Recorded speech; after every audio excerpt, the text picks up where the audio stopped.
නිපුණතා පරීක්ෂණය වැඩක් නැද්ද? ඒ හින්දම ඔබ නිපුණතා පරීක්ෂණය නොසලකා හරිනවද? ඉතින් මෙහෙම හිතන කෙනෙක් නම් ඔයා අනිවාර්යයෙන්ම මේ වීඩියෝ එකේ මුල්ම තප්පරේ ඉඳන් අන්තිම තප්පර වෙනතෙක් බලන්න කියලා මම ඔයාලට මුලින්ම කියනවා. ඊට අමතරව ඉදිරියේදී එන කොරියානු එක්සෑම් එකට මුහුණ දීලා ඔයාලා කොරියාවේ රැකියාවක් කරන්න බලාපොරොත්තු වෙමින් ඉන්නවා නම් අනිවාර්යයෙන්ම මේ වීඩියෝ එක ඔයාලටත් වැදගත් වෙනවා.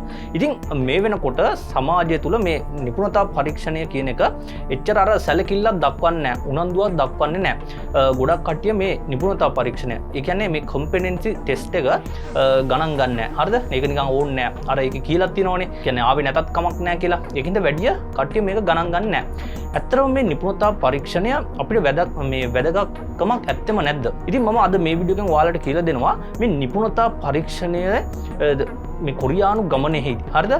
විභාග අපේක්ෂකයෙක්ගේ තීරණාත්මක සාධක කිහිපයක් ඉටු කරනවා. මේ කොම්පිටන්සි ටෙස්ට් එක. එහෙම නැත්නම් මේ නිපුණතා පරීක්ෂණය. ඉතින් අනිවාර්යයෙන්ම මේ වීඩියෝ එක බලන්න මම ඔයාලට පැහැදිලි කර දෙන්න නිපුණතා පරීක්ෂණයේ තියෙන වැදගත්කම මොකක්ද?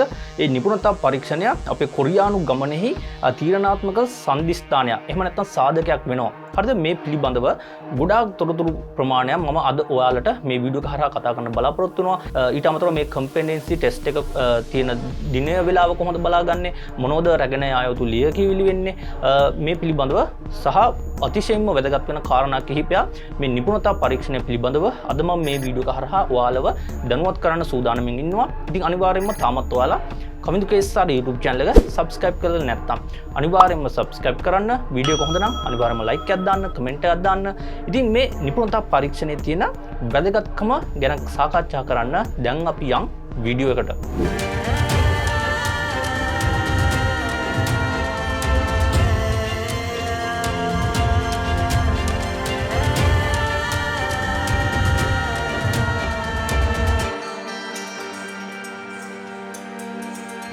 හරි එහෙනම් මම ඔයාලට මුලින්ම පැහැදිලි කර දෙන්නම් මේ නිපුණතා පරීක්ෂණය කියන්නේ මොකක්ද?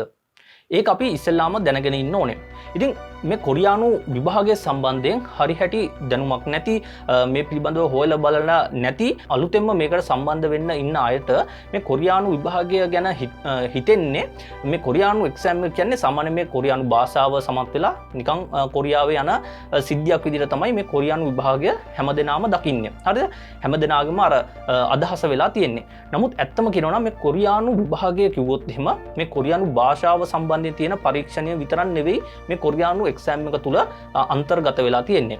මේ කොරියානු එක්සෑම් එක කිව්වොත් එහෙම මේක කොටස් කිහිපයකින් සමන්විත වෙනවා. දැන් මම ඔයාලට පැහැදිලි කරලා දෙන්නම්. ඉතින් පළවෙනි කොටස තමයි මේ කොරියානු භාෂාවය පිළිබඳව ඔයාලගේ හැකියාව පරීක්ෂා කිරීම සඳහා තියෙන මේ EPS topic exam එක. ඊට පස්සේ තියෙන්නේ EPS topic exam එක මේ භාෂා ඒ කියන්නේ කොරියානු භාෂාමය හැකියාව ඔයාලගේ ඒ පරීක්ෂා කරන විභාගයේ තිබ්බට පස්සේ ඒකේ cut off mark එක දානවා. ඒක දාලා ඒක සමත් වෙන අයට ඊළඟට තියෙන දෙවෙනියට තියෙන එක තමයි මේ competency test එක. එහෙම නැත්නම් මේ නිපුණතා පරීක්ෂණය. ඒතකොට මේ නිපුණතා පරීක්ෂණයට නම් අනිවාර්යයෙන්ම සහභාගී විය යුතුයි කියලා කොහෙවත් සඳහන් වෙන්නේ නැහැ. හරිද? මේකට ඔයාලා ගියත් එකයි නැතත් එකයි. අන්න ඒකම තමයි මේ වීඩියෝ එක මම ඔයාලට කතා කරන්න හේතු සාධක උනේ. හරිද? ඒක තමයි හෙනේ. හරිද? අපි ඒක ගැන මේ වීඩියෝ එකේ පස්සට කතා කරමු. ඊට පස්සේ මේ නිපුණතා පරීක්ෂණය ඉවුණාට පස්සේ ඔයාලට තියෙන්නේ මොකද්ද? තුන්වෙනියට තියෙන්නේ කුසලතා පරීක්ෂණය. ඒ කියන්නේ ස්කිල් ටෙස්ට් එක. එතකොට මෙන්න මේ කියන කොටස් තුනෙන් තමයි මේ කොරියානු විභාගය සමන්විත වෙලා තියෙන්නේ. EPS topic exam එක, ඊට පස්සේ තියෙනවා නිපුණතා පරීක්ෂණය, ඒ කියන්නේ competency test එක, ඊට පස්සේ තියෙනවා කුසලතා පරීක්ෂණය, ඒ කියන්නේ ස්කිල් ටෙස්ට් එක. එතකොට මම ඔයාලට කලින් කිව්වා මේ නිපුණතා පරීක්ෂණයට සහභාගී වීම අත්‍යවශ්‍ය නැහැ. හරිද? මේකට අනිවාර්ය කියලා එකක් නැහැ. නිපුණතා පරීක්ෂණයට ඔයාලට නිපුණතාවයක් තිබ්බොත් පමණක් ඒකට සහභාගී වීමේ හැකියාව තියෙනවා. නැත්නම් අවශ්‍යතාවයක් නැහැ. නමුත් ඔයාලා අනිවාර්යයෙන්ම මතක තියාගන්න ඕන කාරණාව තමයි ඔයාලා මේ ස්කිල් ටෙස්ට් එක එහෙම නැත්නම් කුසලතා පරීක්ෂණයට ඔයාලා අනිවාර්යයෙන්ම සහභාගී විය යුතුම වෙනවා.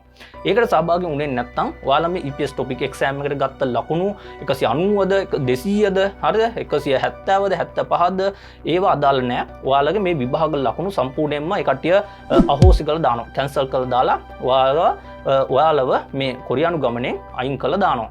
ඒක ඔයාලා හොඳට මතක තියාගන්න. අනිවාර්යයෙන්ම ස්කිල් ටෙස්ට් එකට සහභාගී විය යුතුම වෙනවා. නමුත් ඔයාලට මම අර කලින් කිව්වා වගේ මේ නිපුණතා පරීක්ෂණයට සහභාගී වීම අත්‍යවශ්‍ය නැහැ.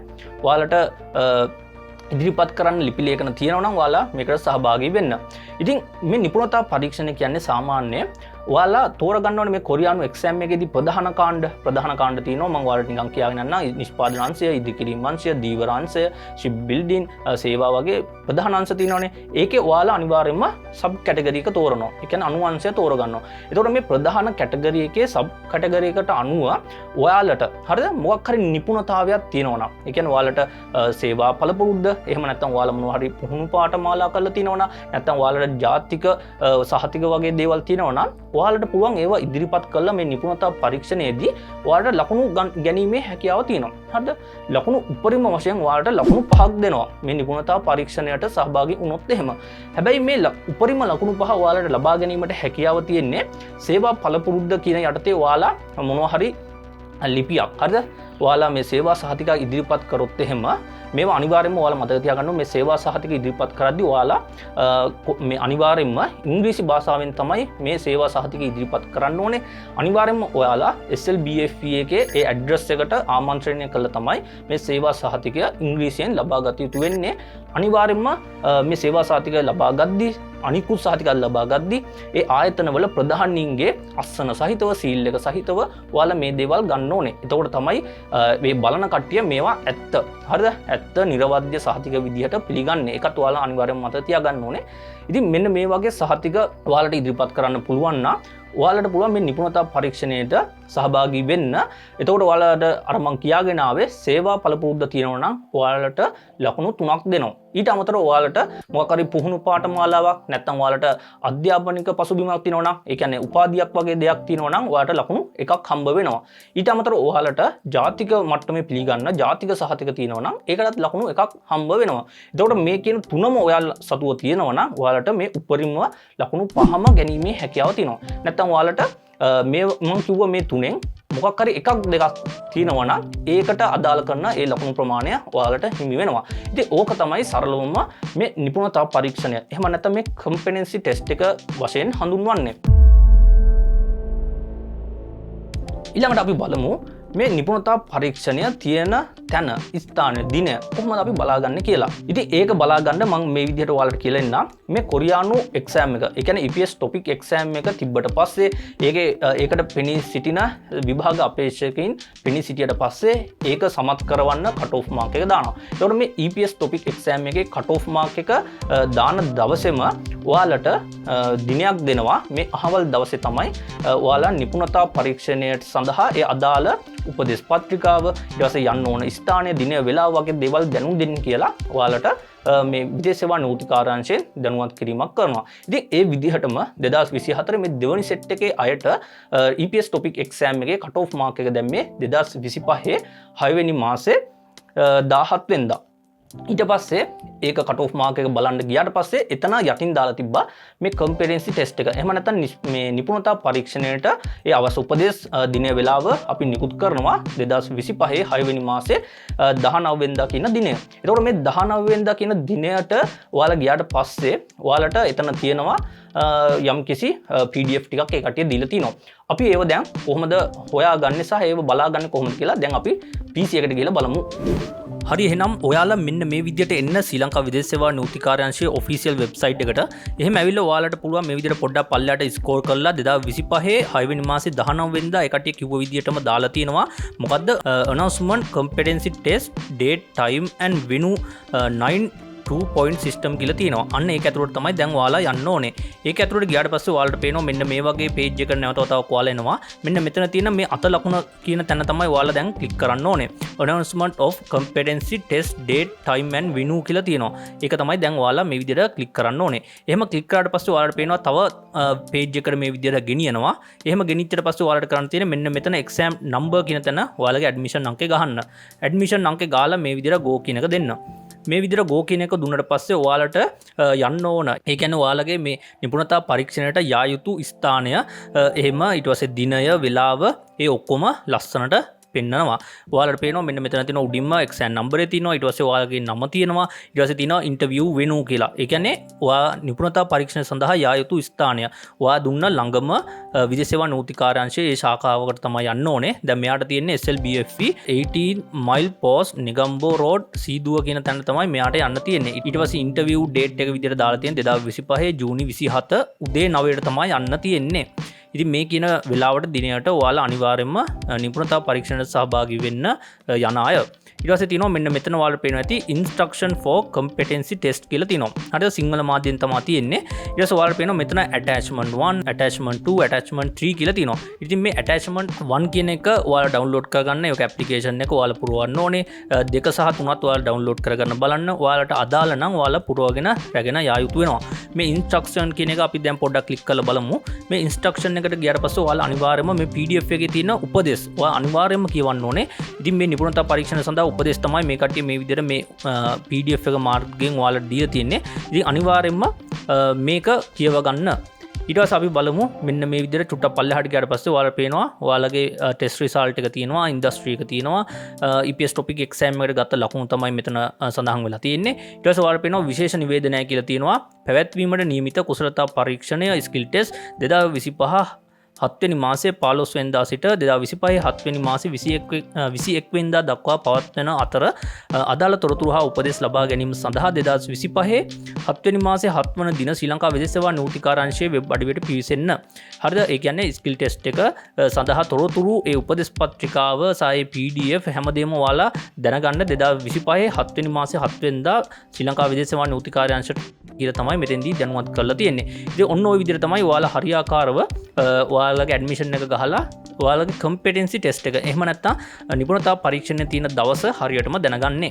හරි එහෙනම් මම ඔයාලට දැන් පැහැදිලි කරා. ඔන්න ඔය විදිහට තමයි ඔයාලගේ විභාග අංකය ගහලා ඔයාගේ මේ කම්පිටන්සි ටෙස්ට් එක එහෙම නැත්නම් නිපුණතා පරීක්ෂණයේ තියෙන ස්ථානීය දිනය වෙලාව එතකොට ඔයාලට ඒ අවශ්‍ය කරන PDF ටික attachment ටික ඩවුන්ලෝඩ් කරගන්න. ඊට පස්සේ ඔයාලට ඒ දීලා තියෙන උපදෙස් ටික ඔයාලා කොහොමද කියවගන්නේ? ඒ PDF එක එහෙම කොහොමද ඔයාලා බලාගන්නේ? ඒව ඩවුන්ලෝඩ් කරන්න කියන එක ගැන මම ඔයාලට දැන් පැහැදිලි කරා. ඉතින් ඒකේ සඳහන් වුණා ඊළඟට තියෙනවා මොකද්ද? ස්කිල් ටෙස්ට් එක. ස්කිල් ටෙස්ට් එක තියෙන්නේ කවද්ද? ඊළඟ මාසේ. ඒ කියන්නේ 7 වෙනි මාසේ 15 වෙනිදා සිට 21 වෙනිදා දක්වා කියන එකත් ඒ කට්ටිය එතෙන්දී සඳහන් කරලා තිබ්බා. ඉතින් ඔන්න ওই විදිහට තමයි නිපුණතා පරීක්ෂණය තියෙන දිනය ස්ථානය වෙලාව වගේ දේවල් බලාගන්නේ. ඉතින් සාමාන්‍ය EPS topic exam එකේ cut off mark එක දාලා දවස් ගාණක් ඒ කියන්නේ දවස් 1 2 3ක් එහෙම නැත්නම් සතියක් වගේ ඇතුළත ඔයාලට නිපුණතා පරීක්ෂණය තියෙන ඒ දිනේ ස්ථානය වෙලාව විදේශ සේවා නීතිකාර්යාංශය හරහා ওই විදිහට දැනුවත් කිරීම කරනවා. ඉතින් ඉදිරි වසරවල් වලත් ඔයාලා කොරියානු එක්සෑම් එක ලියන්න බලාපොරොත්තු වෙන ඉන්නවා. ඉතින් මේ විදිහම ක්‍රියාවලියක් තමයි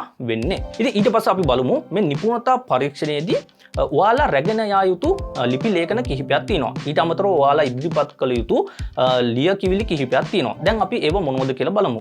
ඉතින් ඔයාලට අර උපදේශ පත්‍රිකාවේ තිබ්බා මේ නිපුණතා පරීක්ෂණයට ඔයාලා යන්න ඕන දිනය සහ වෙලාව දාලා තිබ්බා. ඊට පස්සේ ඔයාලට මතක ඇති ඔයාලා මේ කොරියානු එක්සෑම් එකට ඔන්ලයින් ඇප්ලයි කිරීමේදී ඒ ඇප්ලිකේෂන් එක පුරවද්දී ඔයාලට තිබ්බා ඔයාලට ළඟම විදේශ සේවා නීතිකාර්යාංශය අංශයේ ශාඛාවක් තියෙන ඒ ස්ථානය නම් කරන්න කියලා තිබ්බා. එතකොට ඔයාලා මේ නිපුණතා පරීක්ෂණයට යන්න ඕනේ මේ බත්තර මුලේ තියෙන ප්‍රධාන විදේශ සේවා නීතිකාර්යාංශයට නෙවෙයි. ඔයාලා යන්න ඕනේ ඔයාලට දීලා තිබ්බා ඒ ඔයාලගේ ඒ ගම් ප්‍රදේශයේ ඒ නගරයේ අවට තියෙන විදේශ සේවා නීතිකාර්යාංශයේ ඒ ශාඛාවට තමයි ඔයාලා යන්න ඕනේ මේ නිපුණතා පරීක්ෂණයේදී.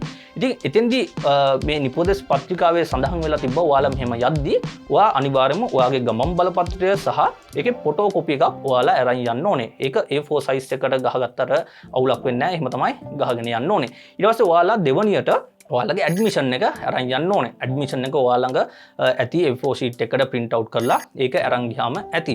ඊට පස්සේ ඔයාලා තුන්වෙනියට අරගෙන යන්න ඕනේ මොකද්ද? මේ නිපුණතා පරීක්ෂණයේදී ඔයාලා අර පුරවාගෙන රැගෙන යා යුතු මේ අයදුම් පත්‍ර ඇප්ලිකේෂන් කීපයක් තියෙනවා. attachment 2 1 ඊට පස්සේ තියෙනවා attachment 2 2 attachment 2 3 කියලා. ඔන්න වගේ attachment ටිකක් තියෙනවා. ඒක ඔයාලා ලස්සනට නිල් පෑනකින් පුරවා රැගෙන යා යුතු වෙනවා. ඒතකොට මම ඔයාලට දැන් පැහැදිලි කරන්නම්. ඔන්න ඔය වගේ ටිකක් තමයි ඔයාලා නිපුණතා පරීක්ෂණයට අරගෙන යන්න ඕන ලියකියවිලි වෙන්නේ. ඊට පස්සේ මේ attachment 2 1 කියලා එකක් තියෙනවනේ. ඒතකොට මේක පුරවන්න ඕනේ නිපුණතා පරීක්ෂණයට යද්දී හැමෝම වගේ මේක පුරවන්න ඕනේ. හරිද? අනිවාර්යයෙන්ම ඒකේ තියෙන්නේ ඔයාලගේ මූලික තොරතුරු ටිකක් ගන්නවා, ඔයාලගේ පෞද්ගලික තොරතුරු ටිකක් ගන්නවා. ඊට අමතරව ඔයාලා තෝරගත්ත ප්‍රධාන කර්මාන්ත වර්ගය, ඒකේ අංශය පිළිබඳව ඒ තොරතුරු ටිකක් ගන්නවා. ඔයාලගේ නම, අත්සන, උපන්දිනය, ඒ වගේ දේවල් ටිකක් තමයි මේ දෙකේ එක. ඒ කියන්නේ මේ පළවෙනි ඇටැච්මන්ට් එකේ හරහා ඔයාලා පුරවාගෙන රැගෙන යා යුතු වෙන්නේ. ඉතින් මම මේ වීඩියෝ එකේදී මේ ඇප්ලිකේෂන් පුරවන විදිහ ගැන ඔයාලට සාකච්ඡා කරන්න බලාපොරොත්තු වෙන්නේ නැහැ. ඔයාලට මේ දකුණු අත පැත්තේ උඩින් එනවනේ දැන් මේ ඉන්නේ. අන්න ඒ වීඩියෝ එක ඔයාලා අනිවාර්යයෙන්ම බලන්න. මම ඒ වීඩියෝ එකේදී ලස්සනට පැහැදිලි කරලා දීලා තියෙනවා ඔයාලා කොහොමද මේ ඇටැච්මන්ට් දෙකේ 1, දෙකේ 2, දෙකේ 3 මේව කොහොමද හරියාකාරව ඔයාලා ෆිල් කරන් යන්න ඕන ආකාරය පිළිබඳව මම ඒ වීඩියෝ එකේදී සාකච්ඡා කරලා තිනවා. ඉතින් අනිවාර්යයෙන්ම ඒ වීඩියෝ එක බලන්න කියලා මම ඔයාලට මෙතෙන්දිම මම ඔයාලට මතක් කරනවා. ඊට පස්සේ ඔයාලට මේ දෙකේ 2 කියන ඒකේ තියෙන සාමාන්‍යයෙන් ඔය සේවා සහතිකයක් ඒ වගේ දෙයක් ඔය වෘත්තීය සහතිකයක් වගේ ඔයාලා ඉදිරිපත් කරනවා නම් ඒක ඔයාලා මේ පුරවාගෙන රැකගෙන යා යුතු වෙනවා. ඊට පස්සේ අපි බලුවොත් මේ ඇටැච්මන්ට් දෙකේ 3 කියන එකෙන් අදහස් කරන්නේ ඔයාලා යම්කිසි ස්ථානයක සේවා ස්ථානයක වැඩ කරලා තියෙනවා. ඒ ස්ථානය මේ වෙනකොට වහලා දාලා තියෙනවා. හරිද? නැත්නම් ඒක සුද්ධ පරිමාණය, කුඩාම පරිමාණයේ ව්‍යාපාරයක් වෙන්න පුළුවන්. එතකොට එහෙම වුණොත් ඔයාලට මේ සේවා සහතිකයක් ගන්න ඒකෙන් ගන්නවා නම් ඒ විදිහට ඔයාලා ගන්නවා නම් ඔයාලා මේ 3 වෙනි ඇටැච්මන්ට් එක පුරවා රැගෙන යා යුතු වෙනවා. හරිද? ඒක ඔයාලා මේ එතෙන්ට යන්න කලින් ඔයාලා පුරවගෙන රැගෙන යා යුතු වෙනවා. මොකද කියනවා නම් ඔයාලා එතෙන්ට මේ කොලේ නිකන් අරගෙන යන්න එපා. මොකද්ද හේතුව? ඒ කොලේ තියෙනවා ඒ ආයතන බාර ඒ නිලධාරියාගේ අස්සන තියෙන්න ඕනේ. හරිද? ඊට පස්සේ එයාගේ සීල් එක පවා ගහගෙන යන්න ඕනේ. දැන් ඔයාලා විදේශ සේවා නියුතිකාරංශයට මේක හිස් කොලේ මේ ගෙනියවුවොත් එහෙම ඔයාලට සීල් එකයි අස්සනයි ගහ ගන්න බෑනේ. ඒකින් හින්දා ඔයාලා කල් තියාම මම ඔයාලට කියලා තියෙනවා අර වීඩියෝ එක බලන්න කියලා. ඒකේ මම ලස්සන පැහැදිලි කරා මේක කොහොමද පුරවන්න ඕනේ කියලා. ඉතින් ඔයාලා ඒක සූදානම් කරගෙන ඒ අවශ්‍ය ඔයා වැඩ කරපු තැන්වල ඒ ඉහළම නිලධාරීන්ගෙන් ඒ අවශ්‍ය අස්සන් සීල් වගේ දේවල් තියාගෙන තමයි ඔයාලා මේ දේවල් පුරවගෙන රැගෙන යා යුතු වෙන්නේ. හරිද? ඉතින් ඔයාලා දැනගන්න ඕනේ ඔයාලා අනිවාර්යයෙන්ම නිපුණතා පරීක්ෂණයට යනවා නම් මේ පළවෙනි ඇටැච්මන්ට් එක, ඒ කියන්නේ දෙකේ 1 කියන එක අනිවාර්යයෙන්ම පුරවගෙන යා යුතු වෙනවා. එතකොට දෙකේ 2 සහ දෙකේ 3 කියන ඒ ඇටැච්මන්ට් ඔයාලට ඔයාගේ තියෙන ඒ නිපුණතාවය මත ඔයාලට තියෙනවනේ එක් සේවා සහතිකයේද නැත්නම් සේවා පළපුරුද්දද පාඨමාලාවක්ද ඒ වගේ දේවල් ඔයාලට වෙනස් වෙන්න පුළුවන්. එතකොට ඔයාලට තියෙන දේ අනුව තමයි මේ දෙකේ 2 සහ දෙකේ 3 කියන ඒ ඇටැච්මන්ට් පුරවා රැගෙන යා යුතු වෙන්නේ. ඉතින් ඒ පිළිබඳව මම කතා කරලා තිනවා අර වීඩියෝ එකේ. ඒකෙන් තමයි මම ඔයාලට බලන්න කියන්නේ. මම මේ වීඩියෝ එකේදී ඒ පිළිබඳව ලොකු විස්තරයක් ඔයාලට කියන්න යන්නේ නැහැ. ඉතින් ඔන්න ඔය වගේ ටිකක් තමයි ඔයාලා මේ නිපුණතා පරීක්ෂණයේදී රැගෙන යා යුතු ලියකියවිලි සහ ඒ අවශ්‍ය ලිපි ලේඛන වෙන්නේ. මම හිතනවා ඔයාලට ඒක තේරුණා කියලා. ඊළඟට මම ඔයාලට සාකච්ඡා කරන්න යන්නේ මේකේ තියෙන වැදගත්ම දෙයක්. හරිද? ඉතින් මේ නිපුණතා පරීක්ෂණයේ ඇති වැදගත්කම ගැන තමයි මම ඔයාලට දැන් පැහැදිලි කරලා දෙන්න යන්නේ. ඉතින් ගොඩක් කට්ටිය මේක නොසලකා හරිනවා. මේක වැඩක් නෑ. හරිද? මේකට අර අත්‍යවශ්‍යතාවයකුත් නෑනේ. කැමති නම් අවශ්‍ය නම් පමණක් නෙමෙයි නිපුණතා පරීක්ෂණයට එන්න කියලා තියෙන්නේ. නමුත් ඔයාලා මේක අනිවාර්යයෙන්ම දැනගන්න ඕනේ. මේ නිපුණතා පරීක්ෂණය ඇත්තටම වැදගත් වෙනවා. ඔයාලා මේ කොරියාවට ගිහිල්ලා රැකියාවක් කරන්න යන ගමනේදී ඔයාගේ තීරණාත්මක සම්දිස්ථානය මේ නිපුණතා පරීක්ෂණය හරහා සනිටුහන් වෙනවා. හරිද? මම ඒක දැන් ඔයාලට පැහැදිලි කරන්න. ඉතින් ඔයාලා දන්නවා මේ EPS topic exam එකේ ලකුණු ඊට පස්සේ ඔයාලා අනිවාර්යයෙන්ම සහභාගී වී යුතු skill test එකේ ලකුණු දෙකම එකතු කරලා අන්තිමයට දානවා final cut off mark එක කියලා එකක්. හරිද? මේක දාන්නේ කොරියාවේ තියෙන HRD ආයතනයේ. එතකොට මේක දැම්මට පස්සේ නිෂ්පාදනාංශයට වෙනම cut off mark එක, දීවරාංශයට වෙනම එකක්, ඊට පස්සේ සේවාංශයට, ඉදිකිරීම අංශයට මේ වගේ තියෙනවා නම් අංශ ඒවට එක එක විදිහට තමයි මේ cut off mark එක තීරණය වෙන්නේ. එතකොට මේ cut off mark එක ඒ කට්ටිය දැම්මට පස්සේ final cut off mark එක ඒක දැම්මට පස්සේ සමහර අය අපි හිතමු 165 කියලා දැම්ම කියලා නිෂ්පාදනාංශයට මේ නිකන් උදාහරණයක් කියන්නේ. 165 කියන එක දැම්මොත් final cut off mark එක විදිහට ළඟින් chance එක තමන්ගේ මිස් වෙන්න ඉඩ කඩ තියෙනවා. හරිද? එතකොට ඔයා හිතන්න ඔයා මේ නිපුණතා පරීක්ෂණයට ඔයාලා සහභාගී වෙලා තිබ්බනම් ඒකේ උපරිම වශයෙන් ලකුණු 5ක් දෙනවා. එතකොට ඔයාලට මේ නූලෙන් මිස් වෙලා යන්න තියෙන chance එක ඔයාලට ජය ගන්න පුළුවන්.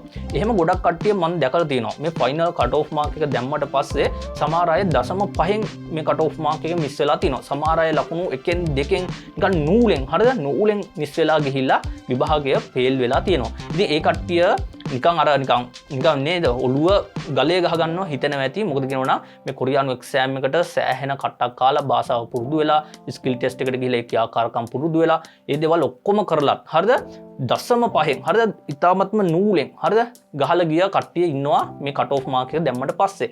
ඉතින් ඒ වගේ අවස්ථාවක ඔයාලට මේ නිපුණතා පරීක්ෂණය ඒ පැත්තෙන් ඔයාලට සේවා පළපුරුද්ද නැත්නම් ඔයාලට ජාතික සහතික පුහුණු පාඨමාලා නැත්නම් අධ්‍යාපන පසුබිමක් තියෙනවා නම් මොකක් හරි උපාධි සහතිකයක් වගේ දේවල් තියෙනවා නම් ඔයාලට අර ලකුණු ගන්න පුළුවන් කියෝනේ මම ලකුණු 3 එක උපරිම වශයෙන් පහක් ගන්න පුළුවන්. එතකොට අර නූලෙන් ගොඩක් කට්ටිය මේ වගේ නූලෙන් ගහලා යනවා කට් ඔෆ් මාක් එක දැම්මට පස්සේ. එතකොට ඔයාලට තීරණාත්මක සාධකයක් විදිහට මේ නිපුණතා පරීක්ෂණයට ඔයාලා සහභාගී වෙලා තිබ්බනම් ඒකේ ලකුණු ටිකක් මේකට එකතු වෙනවා. එතකොට ඔයාලට ලස්සනට මේ කොරියානු එක්සෑම් එක සමත් වීමේ හැකියාව තියෙනවා. මම එහෙම සමත් වෙච්ච අයත් දැකලා තියෙනවා. අර වගේ නූලෙන් ගහලා ගියපු අයත් මම ඕන තරම් දැකලා තියෙනවා. හරිද? ඉතින් ඒකින්ද තමයි මම ඔයාලට කියන්නේ ඔයාලට මේ නිපුණතාමය පැත්ත ඔයාලා තෝරගන්න ශේෂ්ත්‍රය අනුව ඒක වර්ධනය කරගෙන ඔයාලට පුළුවන් මේ නිපුණතා පරීක්ෂණයට සහභාගී වෙලා අනිවාර්යෙන්ම අර කිව්ව උපරිම ලකුණු 5 ගන්න. ඒක අර මම කිව්ව විදිහට ෆයිනල් කට් ඔෆ් මාක් එක දැම්මට පස්සේ ඔයාලාගේ ලකුණු මට්ටම අඩු වෙලා නූලෙන් ගහලා යන්න ෆේල් වෙන්න තියෙන ඉඩකඩ ඔයාලට නිපුණතා පරීක්ෂණය හරහා ලැබෙන ලකුණුත් එක්ක ඔයාලට පුළුවන් වෙනවා මේ කොරියානු එක්සෑම් එක සමත් වෙන්න. ඉතින් ඒක ඇත්තම ලොකුම ජයග්‍රහණයක්. මොකද අපි මේ කොරියානු විභාගය ලියන්නේ කොරියාවට ගිහිල්ලා රැකියාවක් කරලා තමන්ගේ ජීවිතය සාර්ථක කරගන්න. එතකොට ඒකට නිපුණතා පරීක්ෂණය ඔන්න ওই විදිහට බලපානවා. ඒක තමයි මම ඔයාලට කිව්වේ නිපුණතා පරීක්ෂණය ඔයාලා නොසලකා හරින්න එපා. ඔයාලගේ මේ කොරියානු ගමනේ තීරණාත්මක සංදිස්ථානයක් විදිහට ලකුණක් ලැබෙන විදිහට තමයි මේක ඒ කට්ටිය සකස් කරලා තියෙන්නේ. ඉතින් අනිවාර්යයෙන්ම ඔයාලට නිපුණතාවය හැකියාවක් තියෙනවා නිපුණතා පරීක්ෂණය. එහෙම නැත්නම් කම්පිටන්සි ටෙස්ට් එකට ඔයාලා සහභාගී වෙලා ඒ ලකුණු ටික ඔයාලා අනිවාර්යයෙන්ම ගන්න. ඊට පස්සේ මේ නිපුණතා පරීක්ෂණයට සහභාගී වුණ අය අනිවාර්යයෙන්ම සැලකිලිමත් විය යුතු කාරණාවක් තියෙනවා. ඒ කාරණාව තමයි දැන් මම ඔයාලට පැහැදිලි කරලා දෙන්න යන්නේ. ඒ කාරණාව තමයි ඔයාලා මේ නිපුණතා පරීක්ෂණයට මේ SLBFV ශාඛාවකට යනවනේ. එතකොට ඒකේ ගිහිල්ලා අපේ ශ්‍රී ලංකා විදේශ සේවා නීතිකාංශයේ වැඩ කරන ඉන්න ඒ නිලධාරීන්ට ඔයාලා ගිහිල්ලා මේකේ මුල් පිටපත සහ ඒ ෆොටෝ කොපි වගේ දේවල් අර මම කලින් කිව්වේ ඒ ලිපි ලේඛන බාර දෙනවා. එතකොට ඒ ඇප්ලිකේෂන් එක පවා බාර දෙනවා. එතකොට මේ කට්ටිය ඔයාට ස්කිල් ටෙස්ට් එක තියෙන දවස තියෙනවනේ. එතකොට මේ ස්කිල් ටෙස්ට් එක තියෙන දවසට මේ ඇප්ලිකේෂන් වගේ ඒ දේවල් ටික ඒ කට්ටිය HRD එකේ ඒ නිලධාරීන්ට බාර දෙනවා. එතකොට ඔයාලා අනිවාර්යයෙන්ම මතක තියාගන්න ඕන කාරණාව තමයි ඔයාලා ස්කිල් ටෙස්ට් එකට යන දවස තියෙනවනේ. එතකොට ඒ දවසට ගියාට පස්සේ ඒකේ ඔයාලට තියෙන සම්මුඛ පරීක්ෂණය. ඒ කියන්නේ ඉන්ටර්විව් එක තියෙනවා. එතකොට මේ ඉන්ටර්විව් එකේදී එතන ඉන්න HRD එකේ දෙන්නෙක් හරි එක්කෙනෙක් හරි ඉන්න පුළුවන්. ඒ කියන්නේ ඒ කට්ටිය කොරියානු ජාතිකයා. ඊට පස්සේ සිංහල භාෂාව ට්‍රාන්ස්ලේට් කරන කෙනෙකුත් ඉන්න පුළුවන්. එතකොට ඔයාලා මේ ස්කිල් ටෙස්ට් එකට ගියාට පස්සේ හරි ඒකේ සම්මුඛ පරීක්ෂණයේදී ඔයාලා මේ නිපුණතා පරීක්ෂණයට ඒ දුන්න හරි ලියකිවිලි ඒ කියන්නේ ඒකේ අර කියන්නේ සේවා සහතිකය වෙන්න පුළුවන් නැත්නම් ඔයාලගේ පුහුණු පාඨමාලා සහතික වෙන්න පුළුවන් නැත්නම් ඔයාලගේ උපාධිය වෙන්න පුළුවන් ඊට අමතරව ඔයාලගේ ජාතික මට්ටමේ සහතික තියෙනවා නම් අන්න ඒ දේ ඔයාලා අනිවාර්යයෙන්ම ස්කිල් ටෙස්ට් එක දවසේ තියෙන මේ සම්මුඛ පරීක්ෂණයේදී ඒ HRD ආයතනයේ ඒ කොරියානු නිලධාරියට ඔයාලා මේක ඉදිරිපත් කරන්න ඕනේ. ඉතින් ඒකෙන් හින්දා තමයි මම ඔයාලට කිව්වේ කලින්ම මේවා ඉංග්‍රීසියෙන් සම්පූර්ණ කරගන්න ඕනේ. මොකද කොරියාවේ මේ HRD එකේ ආයතනයේ ඉන්න කට්ටිය සිංහල දන්නේ නැහනේ.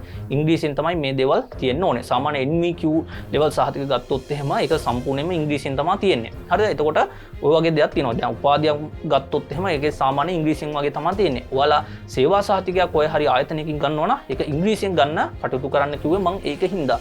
ඔයාලා අනිවාර්යෙන්ම මේ ස්කිල් ටෙස්ට් එක දවසට ගිහිල්ලා ඒක සම්මුඛ පරීක්ෂණයේදී එතන ඉන්න ඒ නිලධාරී දෙන්නෙක් හෝ එක්කෙනෙක් ඉන්න පුළුවන්. එයාට ඔයා අනිවාර්යෙන්ම ඔයාගේ මේ මුල් පිටපත අනිවාර්යෙන්ම අර කිව්ව දේවල් වල ඔයාලා ගිහිල්ලා පෙන්වන්න ඕනේ. එතෙන්දී ඔයාලා පෙන්නුවොත් තමයි ඔයාලට අර මං කිව්ව ලකුණු ටික හිමි වෙන්නේ. ඒ සමහර අය චගිසෝගේක කියලා එතන විධාන ප්‍රශ්න ටික කියලා හරි රූප ප්‍රශ්න ටික ඒ අහන ප්‍රශ්න ටිකට උත්තර දීලා සම්මුඛ පරීක්ෂණයේදී මේ කම්සාමිද අරකයි මේක කියලා එළියට එනවා. අරව ටික දෙන්නේ නැහැ. ඒ කියන්නේ නිපුණතා පරීක්ෂණ සහභාගී වුණා. නමුත් අර එතෙන්දී තමයි ඒ ටික දෙන්න ඕනේ. මුල් පිටපත් ටික හරිද? ඒ කියන්නේ ඔරිජිනල් ටික දෙන්න ඕනේ එතෙන්ද. එතෙන්ට දුන්නට පස්සේ තමයි ඒ HRD එකේ නිලධාරියා ඒව බලලා ඒ කට්ටිය මේකට ලකුණු දෙනවද නැද්ද කියලා තීරණය කරන්නේ. එතෙන්දී ඔයාලට දුන්නොත් තමයි හරිද ලකුණු හම්බ වෙන්නේ. ඒකින්ද ඔයාලා මේ සම්මුඛ පරීක්ෂණයේදී HRD එකේ නිලධාරියා ඔයාගෙන් මේ සහතිකය ඉල්ලන්නේ නැහැ. සාමාන්‍ය ඉල්ලන්නේ නැහැ එහෙම. හරිද? ඔචාගේ සෝගියක ඊට පස්සේ විධාන ප්‍රශ්න ටික අරව මේව ටික කරලා ඔය කට්ටියට වැඩ ඉවරයි එක සිද්ධියක් තමයි වෙන්නේ. නමුත් ඔයා මතක තියාගන්න ඕනේ මම නිපුණතා පරීක්ෂණයට ගියා මගේ ළඟ සහතික තියෙනවා. ඉතින් ඔයා හරිය එතෙන්දී HRD ඒ නිලධාරීන් ඉන්නවා ඊට පස්සේ සිංහල ට්‍රාන්ස්ලේට් කරන කෙනෙකුත් ඉන්නවා ඒ කාමරේ ඒවා අනිවාර්යයෙන්ම මම නිපුණතා පරීක්ෂණයට ගියා මේක තමයි මගේ සහතික මේක තමයි මගේ පුහුණු පාඨමාලාව කියලා ඔයා අනිවාර්යයෙන්ම ඒ කට්ටිය ඇහුවේ නැතත් ඔයා අනිවාර්යයෙන්ම ඉදිරිපත් කරලා එන්න ඕනේ මෙතෙන්දී ඉදිරිපත් කරොත් තමයි ඔයාලට ලකුණු අනිවාර්යයෙන්ම හිමි වෙන්නේ ඒකත් ඔයාලා අනිවාර්යයෙන්ම මතක තියාගන්න ඕනේ ඉතින් ඔන්න ඔය වගේ දෙයක් තමයි මේ නිපුණතා පරීක්ෂණය කියන්නේ. ඉතින් නිපුණතා පරීක්ෂණය අනිවාර්යයෙන්ම මම ඔයාලට පැහැදිලි කරන් ආවා. ඔයාගේ තීරණාත්මක සාධකයක් වෙනවා. කට් ඔෆ් මාක් එක නූලෙන් ගහලා යන්න තියෙන chance එකකදී ඔයාලට මේ නිපුණතා පරීක්ෂණය හරහා ඒ ගන්න ලකුණු 1ද 2ද 5ද අනිවාර්යයෙන්ම වැදගත් වෙනවා. ඉතින් මේක නොසලකා හරින්න එපා. ඔයාලා අනිවාර්යයෙන්ම ඉදිරියේදී කොරියානු එක්සෑම් එක කරන්න ඉන්න ඕන නම් ඔයා තෝරගන්න ශේෂ්ත්‍රයට අදාළව අනු ශේෂ්ත්‍රයට අදාළව ඔයාලගේ නිපුණතාවය කොහොම හරි අරගෙන ඒකට ඒ ඩොකියුමන්ට් ටික ඔයාලා හදාගන්න ඔයාලට අනිවාර්යයෙන්ම වැදගත් වෙනවා. මට ඔයාලට දෙයක් කියන්න අමතක වුණා. ඒ කාරණාව තමයි ගොඩක් කට්ටිය මට මැසේජ් දානවා, කමෙන්ට් දානවා. අයියා මට මේ වගේ සහතිකයක් තියෙනවා. මම මේ වගේ පුහුණු පාඨමාලාවක් කරලා තියෙනවා. මම මේ වගේ අධ්‍යාපනික සහතිකයක් මට තියෙනවා. ඒ වගේ නොයෙකුත් දෙනා මට කමෙන්ට් දානවා, මැසේජ් දානවා. හරිද? ඉතින් ඒ කට්ටිය මගෙන් අහන කාරණාව තමයි මම මේ වගේ දේවල් කරලා තියෙනවා. මට මේ වගේ දේවල් තියෙනවා. ඉතින් මම මේක නිපුණතා පරීක්ෂණයට ගිහිල්ලා දුන්නට පස්සේ මට ලකුණු හිමි වෙයිද කියන කාරණේ ගොඩක් කට්ටිය මගෙන් ප්‍රශ්න කරලා අහනවා. ඉතින් ඒ කට්ටියට දෙන්න තියෙන උත්තරේ තමයි මේ වීඩියෝ එක හරහා. ඉතින් ඔයා දැනගන්න ඕනේ ඔයා තෝරගත්ත ශ්‍රේෂ්ඨයට අනුකූලව ඔයාට මොකක් හරි සේවාඵල පුරුද්දක් තියෙනවද නැත්නම් ජාතික සාතිකයක් තියෙනවා නම් ඊට අමතරව ඔයාලට පුහුණු පාඨමාලාවක් තියෙනවා නම් නැත්නම් උපාධි වගේ දෙයක් තියෙනවා නම් ඔයා දැනගන්න ඕනේ ඔයා තෝරගත්ත ශ්‍රේෂ්ඨයට අදාළව ඒක ගැලපෙනවද කියලා. ඉතින් ඒක ගැලපෙනවා නම් ඔයාලා අනිවාර්යයෙන්ම ගිහිල්ලා නිපුණතා පරීක්ෂණයට ඉදිරිපත් කරන්න ඔයාලට ලකුණු ගන්න පුළුවන්. ඔයාලට ඒක හරියාකාරව වටහා ගන්න බැරි නම් මේක පෙන්නුවොත් මට ලකුණු හම්බ වෙයිද නැද්ද මේක සුදුසු නැද්ද කියන කාරණාව ඔයාගේ ඔළුවේ දිගටම කැරකෙනවා නම් ඔයාලට කරන්න තියෙන්නේ ඔයාලා කෝකට හරි ගිහිල්ලා නිපුණතා පරීක්ෂණයට ඔයා ළඟ තියෙන දේ ඉදිරිපත් කරන්න. හරිද? එතකොට ඔයාලා පළවෙනි දවසේ යද්දී විදේශ සේවා නීතිකාංශයේ නිලධාරීන් තමයි ඒ පිළිබඳව ඔයාලගේ පරීක්ෂා කරලා බලන්නේ. ඉතින් ඒ කට්ටිය ඔයාලට කියයි මේක ඔයා තෝරගත්ත ශේෂ්ත්‍රයට නම් ගැලපෙන්නේ නැහැ කියලා. එහෙම ගැලපෙන්නේ නැහැ කියලා කිව්වොත් ඔයාලා වැඩේ අත්හැරලා දාන්න. නමුත් ඔයාලගේ අර හිතේ සැකෙන් තියෙන්නේ ඔයාලට ඒකට කරන්න තියෙන දේ තමයි ඔයාලා නිපුණතා පරීක්ෂණයට ගිහිල්ලා එතන ඒ නිලධාරීන්ට මේක ඉදිරිපත් කරන්න. එතකොට ඒ කට්ටිය මේක ගැලපෙනවා නම් ඒ කට්ටිය බාර ගයි නැත්නම් බාර ගන්නේ නැතුව ඉඳී. ඉතින් ඕක තමයි මට අද මේ නිපුණතා පරීක්ෂණය එහෙම නැත්නම් මේ කම්පිටන්සි ටෙස්ට් එක යටතේ ඔයාලට මම මේ වීඩියෝ එක හරහා දුන්න තොරතුරු ටික. ඉතින් අනිවාර්යයෙන්ම දැන් 2025 7 වෙනි මාසේ 7 වෙනිදා හරිද කුසලතා පරීක්ෂණය තියෙන දවස් මේකට නිවේදනය කරන්න විදේශසේවක සූදානමින් ඉන්නවා. ඊට පස්සේ 2025 7 වෙනි මාසේ 15 වෙනිදා සිට 21 වෙනිදා දක්වා ස්කිල් ටෙස්ට් එක තියන්න ඒ කට්ටිය සූදානම් කරලා තියෙනවා. ඉතින් ඔන්න ඔය විදිහට තමයි දිනමකවානු මේකට මේ සැලසුම් කරලා තියෙන්නේ. ඉතින් අනිවාර්යයෙන්ම නිපුණතා පරීක්ෂණය ඔයාලා නොසලකා හරින්න එපා. ඒකට සහභාගී වෙන්න. ඒකේ ගන්න ලකුණු 1 2 3ද 5ද අනිවාර්යයෙන්ම ඔයාලට වැදගත් වෙනවා. ඉතින් ඕක තමයි අද වීඩියෝ එක. ඉතින් කමිටු ගේස්සාර YouTube channel එක තමත් ඔයාලා subscribe කරලා නැත්නම් අනිවාර්යයෙන්ම subscribe කරන්න. වීඩියෝ හොඳ නම් like එකක් දාන්න, comment එකක් දාන්න. තමත් ඔයාලා මගේ Facebook official page එක, ඊට පස්සේ තියෙනවා Instagram එක, TikTok channel එක. ඒ වගේ දේවල් තමත් like කරලා follow කරලා නැත්නම් description area එකේ ඔක්කොම link දාලා තියෙනවා. ඉතින් ඒවත් ගිහිලා like කරලා follow කරලා මට support එකක් දෙන්න. ඉතින් අපි නැවත වතාවක් කොරියානු exam එක සම්බන්ධ වැදගත් කියන වීඩියෝ එකකින් ඉදිරියේදී හමු වෙමු. එහෙනම් ඔයාලා සියලු දෙනාටම සුබ දවසක්. සුබ දවසක් කියන්න කලින් මේ නිපුණතා පරීක්ෂණය හා සම්බන්ධව වැදගත් කියන වීඩියෝස් මම මේ වෙනකොටත් මගේ channel එක හරහා දාලා තිනවා.